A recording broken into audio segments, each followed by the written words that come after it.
Hello everyone, welcome to all of you on my YouTube channel Manjeet science classes. So आज हम discuss करेंगे method of preparation of diazonium salt.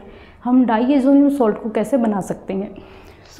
इसके अंदर main हमारे पास एक ही reaction है, विद द हेल्प ऑफ अमीन हम प्रिपेयर कर सकते हैं डाईएजोनियम सॉल्ट को। देखते हैं कैसे होगा। Benzene diazonium chloride is prepared by treating an ice cold solution of aniline. Means हमने एनिलीन लेना है। अगर हम जनरल रिएक्शन लिखें, हमने एनिलीन लेना है ArNH2 और इसकी रिएक्शन करवानी है एनिलीन इन हाइड्रोक्लोरिक एसिड मीन्स HCl के प्रेजेंस में with N ice cold solution of NaNO2। NaNO2 होता है हमारा sodium nitrite. HCl plus NaNO2 ये हमारा हो गया हाइड्रोक्लोरिक एसिड और ये है हमारा सोडियम नाइट्राइट। इनके प्रेजेंस में रिएक्शन करवानी है at about 0 degree Celsius, 0 degree Celsius पर या फिर 273 टू 278 केल्विन पर हमने ये रिएक्शन करवानी है। और देन हमारे पास क्या मिलेगा, बेंजीन डाईएजोनियम सॉल्ट। मीन्स हमारे पास डाईएजोनियम सॉल्ट की फॉर्मेशन हो जाएगी। अब जो भी चीज़ें होती हैं एक्स्ट्रा रिएक्शन के अंदर वो निकाल देते हैं। यहाँ पे हो जाएगा NaCl प्लस वाटर, ये हमारे बाई प्रोडक्ट है। सोडियम क्लोराइड, ये हो गया वाटर, ये हमारा है डाईएजोनियम क्लोराइड। ये ऑलरेडी मैंने बता दिया आपको, ये एनिलीन। एनिलीन को आप ऐसे भी राइट कर सकते हो NH2 बेंजीन रिंग के ऊपर। ये हमारा हो जाएगा हाइड्रोक्लोरिक एसिड और sodium nitrite. Clear.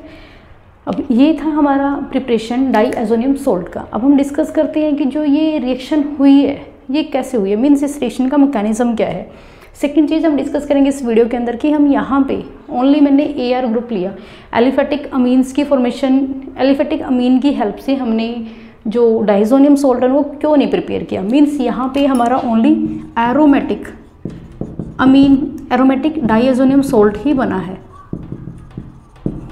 Clear. Aliphatic नहीं बना, वो क्यों नहीं बना। सेकंड चीज़ हम डिस्कस करेंगे, यहाँ पे 0 डिग्री सेल्सियस मैंने मेंशन किया है, तो 0 डिग्री सेल्सियस से अगर ज़्यादा हुआ टेम्परेचर देन क्या होगा। इन क्वेश्चंस के जो आंसर है वो हम डिस्कस करेंगे इसी वीडियो के अंदर। लास्ट तक वीडियो ज़रूर देखें। डिस्कस करते हैं मैकेनिज्म को कि कैसे रिएक्शन हमारी प्रोसीड करती है।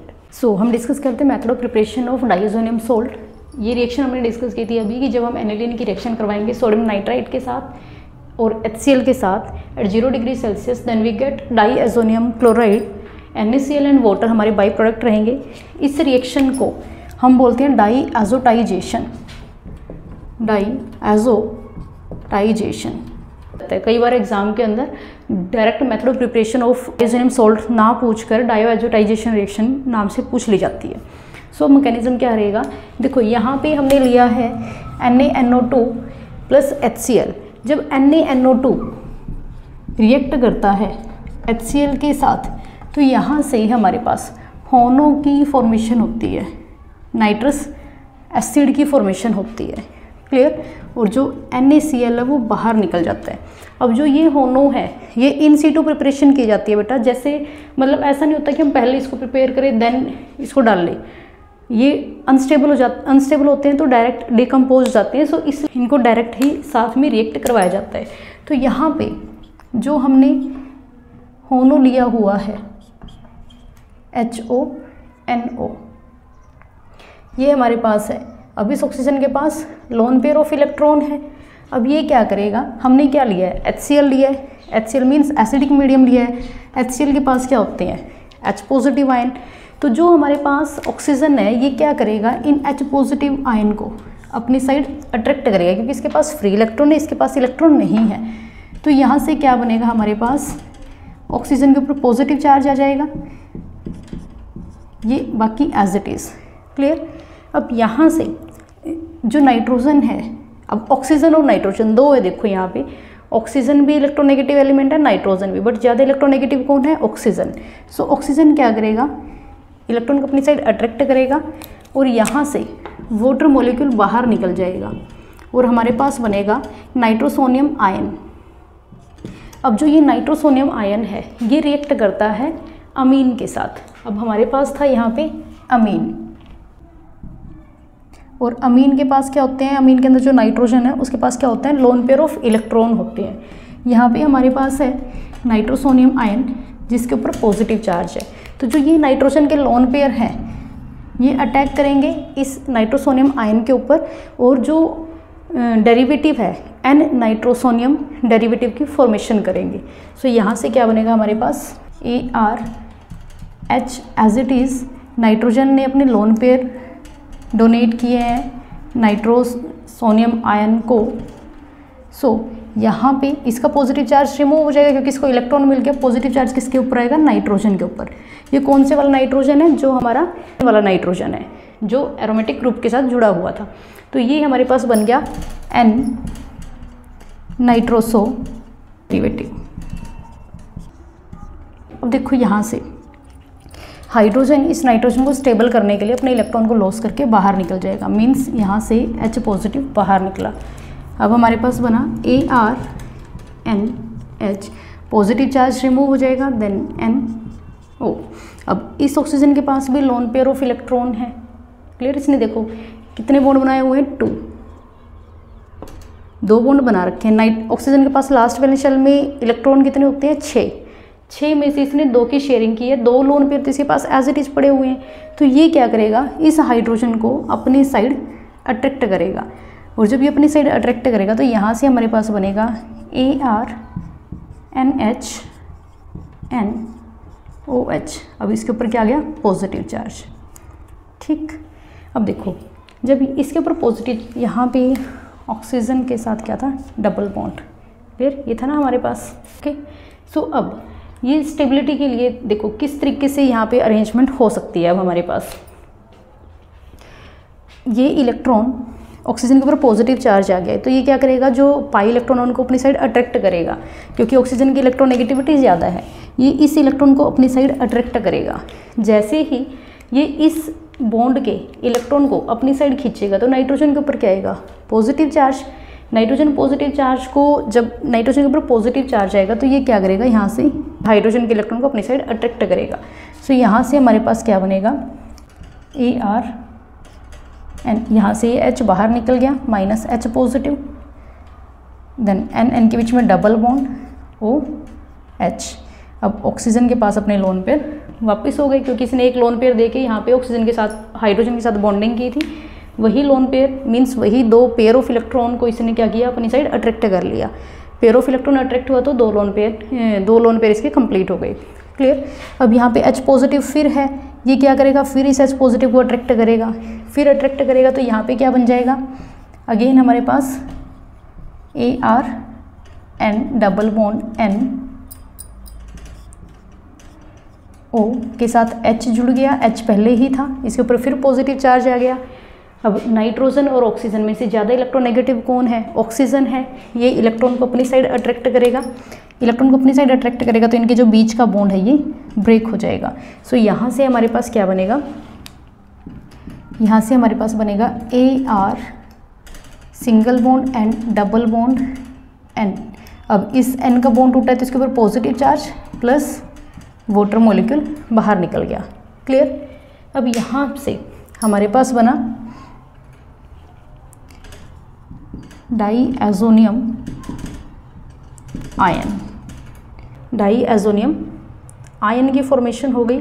जब हम इस डाईएज़ोनियम आयन की रिएक्शन करवाएंगे X नेगेटिव के साथ तो ये क्या करेगा, पॉजिटिव चार्ज इसको अट्रैक्ट करेगा और हमारे पास फॉर्मेशन हो जाएगी डाईएज़ोनियम सोल्ट की। हमारे पास सोल्ट बन गया। क्लियर। तो इस तरीके से प्रिपेयर करते हैं हम डाईएज़ोनियम सोल्ट को। ये होता है हमारा मेथड कि हम किस तरीके से फॉर्म करेंगे, कैसे ये जो NaNO2 एंड HCl है वो इस रिएक्शन के लिए काम कर रहे हैं।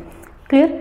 नेक्स्ट हम डिस्कस करते हैं कि जो रिएक्शन है इसके अंदर 0 डिग्री सेल्सियस क्यों लिया गया है और यहाँ पे AR की जगह पे हम एलिफेटिक अमीन्स को क्यों नहीं ले सकते।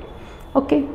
सो हमारा क्वेश्चन क्या था कि जो प्राइमरी एलिफेटिक अमीन है, प्राइमरी एलिफेटिक डाईएज़ोनियम सोल्ट है वो क्यों फॉर्म नहीं होते। मैंने ऑलरेडी आपको बताया था कि जो प्राइमरी एलिफेटिक डाइओसोनियम सॉल्ट है वो अनस्टेबल होते हैं। सो आंसर कैसे राइट करेंगे, because these are highly unstable and decompose even at low temperature. हम लो टेम्परेचर पे रिएक्शन करवा रहे हैं बट फिर भी ये डिकम्पोज हो जाते हैं और डिकम्पोज होकर कार्बोकटायन एंड नाइट्रोजन गैस की फॉर्मेशन करते हैं। अब जैसे हमारे पास क्या था, हम अगर लेके चलते N2 positive X negative, clear, ये हमारा प्राइमरी एलिफेटिक डाइएजोनियम सोल्ट है। R को हम एलिफेटिक लेके चलते हैं यहाँ पे। सो यहाँ पे जब इसको हम रिएक्ट करवाते हैं इवन एट 0 डिग्री सेल्सियस पे, जब हमारी ये रिएक्शन चल रही होती है तो ये हाईली अनस्टेबल होने की वजह से डिकम्पोज हो जाते हैं, डिकम्पोज हो जाते हैं और हमें देते हैं carbocation plus nitrogen gas. Clear, ये हमारे पास कार्बोकटायन की फॉर्मेशन होती है। सो दैट्स वाई हम यहाँ पे ओनली एरोमेटिक डाइएजोनियम सॉल्ट की बात करते हैं, एलिफेटिक डाइएजोनियम सॉल्ट की बात नहीं करते। नेक्स्ट क्वेश्चन था हमारा कि जो रिएक्शन है इसके अंदर हम बहुत ज़्यादा लो टेम्परेचर क्यों लेके चलते हैं। अगर टेम्परेचर ज़्यादा हो जाएगा तब क्या हो जाएगा। अब देखो नॉर्मल सी बात है, यहाँ पे नाइट्रोजन है N2 की फॉर्म में बाइंड हुआ है डाइएजोनियम सॉल्ट के अंदर। अगर हम टेम्परेचर को ज़्यादा करेंगे तो जो वो नाइट्रोजन है वो गैस की फॉर्म में बाहर निकल जाएगा, मीन्स वो बाइंडिंग नहीं करेगा यहाँ पे जो एरोमेटिक कंपाउंड है हमारे उनके साथ और हेलोजन के साथ। क्लियर, सो ये भी हमारे पास डिकम्पोजिशन हो जाती है यहाँ पे एरोमेटिक डाइएजोनियम सॉल्ट की, अगर हम टेम्परेचर को ज़्यादा लेके चलते हैं तो। सो आंसर को कैसे राइट करेंगे, these are formed only in ice cold solution. ये हमें पता है कि जो ये डाइएजोनियम सॉल्ट है ये आइस कोल्ड सोल्यूशन के अंदर फॉर्म होते हैं। क्यों होते हैं, because if temperature is more than 278 kelvin then amines form phenol.